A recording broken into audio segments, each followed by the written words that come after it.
एक जाति दल है। अच्छा, निषाद पार्टी यानी जाति दल। निषाद पार्टी में जाति दल। अच्छा, राजभर में जाति दल।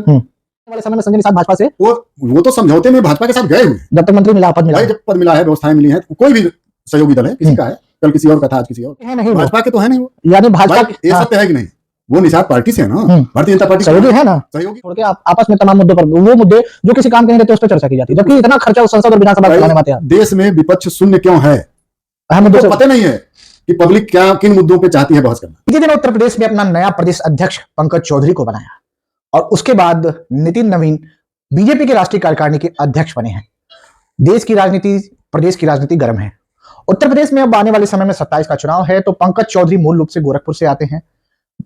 महाराजगंज से 7 बार सांसद भी रह चुके हैं और उनका लगाव गोरखपुर से है। गोरखपुर के डिप्टी मेयर रहे पंकज चौधरी बीजेपी के लिए एक बड़ी रणनीतिकार भी साबित हो सकते हैं। ये तो आने वाले चुनाव में साबित होगा। और इन सब पर बातचीत करने के लिए अखिल भारतीय क्षत्रिय महासभा के जिला अध्यक्ष अश्विनी कुमार सिंह और लालू सिंह मौजूद हैं। आपका बहुत बहुत स्वागत है अश्विनी जी। और सबसे बड़ी बात, जिस तरीके से बीजेपी ने चुना है पंकज चौधरी को जी, इस पर सवाल तो बनता है, पंकज चौधरी आखिर क्यों? देखिए, इस विषय को लेकर तमाम पत्रकार और तमाम चैनल बहुत तेजी से निगेटिव चीजें फैला रहे हैं। सच्चाई कुछ अलग है। जहां सबकी सोच खत्म होती है, वहीं पूज्य महाराज जी और भारतीय जनता पार्टी की सोच वहां से शुरू होती है। मुझे जो लग रहा है, इसकी समीक्षा अपने अपने हिसाब से लोग कर रहे हैं। मैं भी 30-35 साल से राजनीति में हूं और पैदा होने से ही गोरखनाथ मंदिर और महाराज जी को सब लोग देख रहे हैं। महाराज जी जब मुख्यमंत्री नहीं थे, एक साधारण सांसद थे, उस समय भी उनसे भारी कोई नहीं था। आज तो वो मुख्यमंत्री हैं। जो लोग समीक्षा कर रहे हैं कि योगी जी को घेरने के लिए, ये करने के लिए, जो लोग की बात छोड़ दीजिए, सपा मुखिया ने कहा है कि बगल वाले किले को ढाने के लिए बगल से ही चुन लिया गया। वो सपा मुखिया और राहुल गांधी, ये लोग तो इसीलिए आए ही हैं समाजवादी पार्टी में। पुत्र इसीलिए वो आए हैं कि समाजवादी पार्टी को ले जाना है। कांग्रेस में राहुल गांधी इसलिए है कि कांग्रेस को खत्म करना है। यह प्रयोग करती है। ये पार्टी ऐसी तो है नहीं कि किसी के पुत्र को बना देगी, किसी के परिवार को बनाएगी। नितिन नवीन, आपने पुत्र की बात कर लिया। नितिन नवीन अमूमन बिहार सरकार में पीडब्ल्यूडी मंत्री हैं और एक बड़ा पद उनको मिला, तो उन्होंने भी कहा कि मुझे उम्मीद नहीं थी। तो क्या ये कांग्रेस और सपा में और तमाम क्षेत्रीय दलों में नहीं संभव है? कभी नहीं संभव है। वो परिवार से हट के कहीं जा ही नहीं सकते। मुख्यमंत्री उन्हीं को बनना है।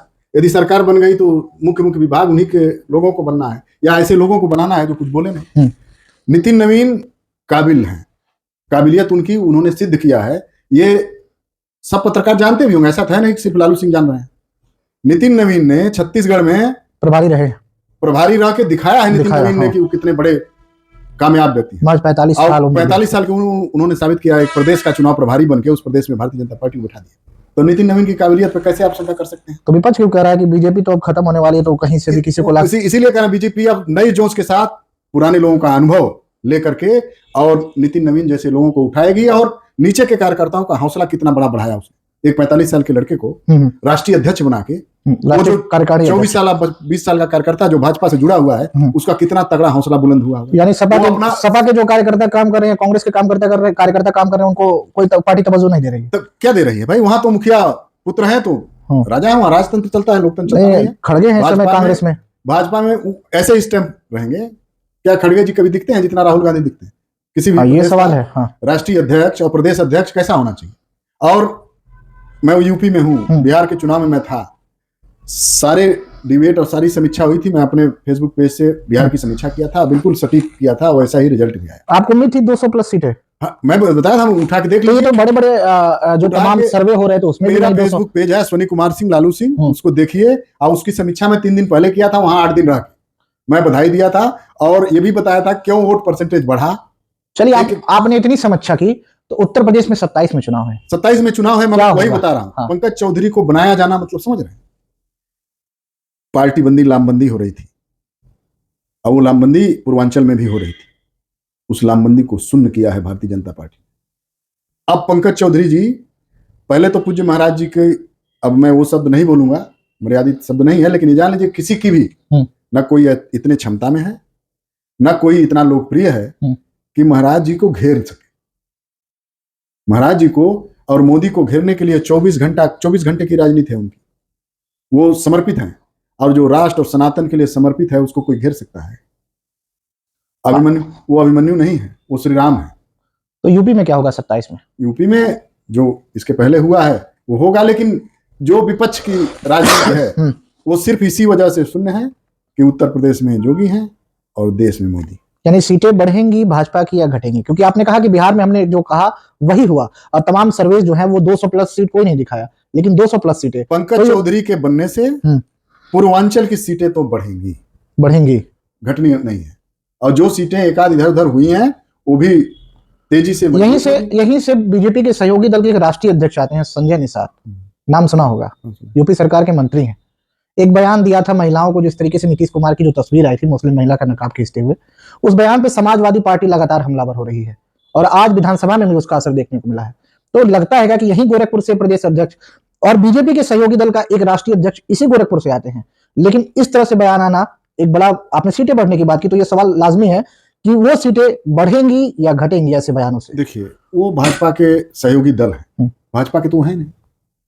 बड़ा सवाल है। देखिए, अगर संजय निषाद जी अगर ये सुनना तो जरूर सोचिएगा, भाजपा के हैं नहीं, भाजपा के तो है नहीं वो, यानी भाजपा ये सत्य है कि नहीं?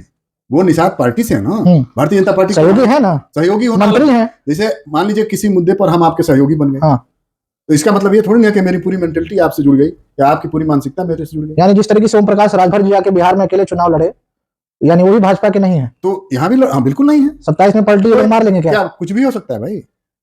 आज पंकज चौधरी जी को बनाया गया है तो कहीं ना कहीं किसी जाति दल जो है, कहीं ना कहीं उनकी बिरादरी के एक जाति दल है। अच्छा, निषाद पार्टी यानी जाति दल, निषाद पार्टी में जाति दल। अच्छा, राजभर में जाति दल। राजभर की तो सुभाषपा है, सुहेल देव स्वाभिमान पार्टी, तो यहाँ लेकिन निषाद पार्टी का सीधा सीधा आपने कहा जाति दल। और आपने एक बड़ी बात कही कि संजय निषाद भाजपा के नहीं है, यानी आने वाले समय में संजय निषाद भाजपा से, वो तो समझौते में भाजपा के साथ गए हुए, जब तक मंत्री मिला, पद मिला, जब पद मिला है, व्यवस्थाएं मिली हैं, तो कोई भी सहयोगी दल है, किसी का है, कल किसी और का था, आज किसी और का है, परसों किसी और का होगा। तो बीजेपी को यानी उनकी जरूरत पड़ेगी आने वाले समय में, अगर आज सहयोगी है तो कल को जरूरत पड़ेगी। ये तो भारतीय जनता पार्टी का अपना मसला है, उसमें तो हम जा नहीं सकते। और रही संजय निषाद, वो ऐसे लोगों की बहुत चर्चा करने से भी कभी कभी कद बढ़ जाता है, जिसको जिस प्रदेश में जितने लोग नहीं जानते हैं वो जानने लगते हैं। तो कुछ यानी संजय निषाद चर्चाओं में रहने के लिए बयान देते हैं क्या? कोई भी पार्टी, जो ऐसी पार्टियां हैं, किसी भी पार्टी की बात कर रहा हूं, जिनको तुरंत ऊपर जाना है, वो कुछ निगेटिव बोलेंगे, नहीं बोलेंगे तो चर्चा नहीं करेंगे। आप जैसे पत्रकार, बड़े बड़े मीडिया, बड़े बड़े न्यूज चैनल उनको कवर करेंगे, आप महिमा मंडन करके उनको नेता बना देते हैं। मैक्सिमम लोग नेता बने हैं तो ऐसे ही बने हैं। कोई वसूलों पर कितने नेता हैं, कितने लोगों को आप जानते हैं? सिद्धांतों पर कौन राजनीति आज कर रहा है? कोई नहीं कर रहा। मतलब राजनीति का, हमारे बड़े भाई हैं, हमसे बहुत सीनियर हैं, हमारे संगठन के राष्ट्रीय उपाध्यक्ष अनिल भैया, एक मुद्दे को लेकर ये बलिया में प्रदर्शन किए थे संगठन के पदाधिकारियों द्वारा, बैनर तले। हाँ, तेजी से वो चीजें हुई हैं। कुछ मुद्दे हैं जिसको हम लोग भी अपने स्तर से वॉच कर रहे हैं, देखा जा रहा है। अब अभी तो पूज्य महाराज जी की सरकार है, गोरखपुर और उत्तर प्रदेश में बल्ले बल्ले है, इसलिए हम लोग भी, यानी अगर इस समय यूपी में योगी जी की सरकार है तो अपराधी इस समय अंकुश लगाकर बैठे हैं। देखिए, अपराध पे भी अंकुश है और डेवलपमेंट पे भी काम हो रहा है। मैं ये नहीं कह रहा हूँ कि सरकार 100 में 100 सही चल रही है, कुछ किन्हीं मुद्दों पर सरकार उनकी निगाह नहीं जा रही है।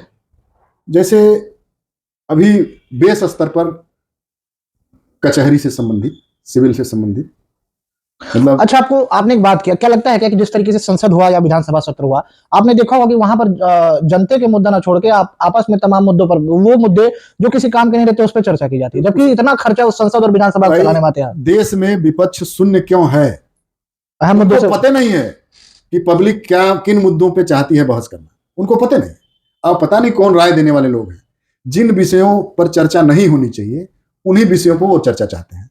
देश की विपक्षी पार्टी में विपक्ष के नेता राहुल गांधी हैं, उनको खुद नहीं पता है कि मैंने पब्लिक की क्या मंशा है, किस विषय को आप संसद में चर्चा कर रहे हैं, जिस विषय से पब्लिक के हित अहित की बात कहीं से कोई लेना देना है नहीं। जिन मुद्दों पर नहीं चर्चा करनी चाहिए उन्हीं मुद्दों पर चर्चा हुई, जिस विषय से पब्लिक का लेना देना है मुद्दों पर चर्चा नहीं कर रहे हैं। और उसी में भाजपा जीत रही है तो कह रहे हैं ये हो रहा, वोट कट रहा, फलाना कट रहा है। मेरा भी तो गाँव है, मैं तो नहीं देख रहा हूँ कितने लोगों का वोट कट गया। SIR, बंगाल चुनाव, आप बताइए, आप खुद उससे बंगाल चुनाव, मतलब जो विषय से कोई मतलब नहीं, यहाँ पब्लिक सब लोग जा रहे हैं, आराम से फॉर्म बना रहे हैं। कहाँ किसी पब्लिक से आप पत्रकार हैं, जाके पूछिए कि कितने लोगों का नाम नहीं है। मूल रूप से जिन मुद्दों पर बोलना ही नहीं चाहिए, आप देखो कहाँ नहीं हो रहा है, आप जाके कराओ। आपके भी कार्यकर्ता हैं, अपने लोग हैं, आपके लोग हैं, आपका संगठन है, जमीनी स्तर पे आप लोग भी जुड़े हुए हैं। उनकी मान लीजिए कांग्रेस अभी नहीं है उत्तर प्रदेश में, तो उनकी सहयोगी पार्टियां हैं जिनके साथ वो लड़ते हैं, वो लोग जमीन पे हैं। बता दो भाई, आपके कांग्रेस के किस बूथ अध्यक्ष का नाम कट गया है, आपके किस पदाधिकारी का नाम कटा हुआ, कहां से आप ये डाटा पा रहे हो कि ये हो गया हो? भाई जो मरा हुआ है उसका नाम तो कटेगा ही, जो 10 जगह वोटर है उसका 1 जगह से नाम कटेगा ही। तो हमारे साथ थे अश्विनी कुमार सिंह, जिन्होंने तमाम मुद्दों पर अपनी बातचीत रखी। और उत्तर प्रदेश में SIR की बात कर ले तो फिलहाल उत्तर प्रदेश की तकरीबन 25 करोड़ की आबादी में 11.5 करोड़ मतदाताओं की सूची आई है, जबकि सीएम योगी आदित्यनाथ ने यह माना है कि यूपी में कम से कम 15 से 16 करोड़ के बीच में मतदाता होने चाहिए थे, यानी 4 करोड़ मतदाता उत्तर प्रदेश सरकार के लिए एक सिर का दर्द बन चुके हैं। और फिलहाल उन्होंने कहा कि विपक्ष उन मुद्दों से भटक रहा है जिन मुद्दे को उन्हें संसद पर और विधानसभा में उठाना चाहिए। और फिलहाल इन्होंने कहा है कि उत्तर प्रदेश में आने वाले समय में मुख्यमंत्री योगी आदित्यनाथ के नेतृत्व में सरकार एक बार फिर बनते दिखेगी। निषाद पार्टी के मुखिया पर भी हमलावर होते हुए नजर आ रहे थे।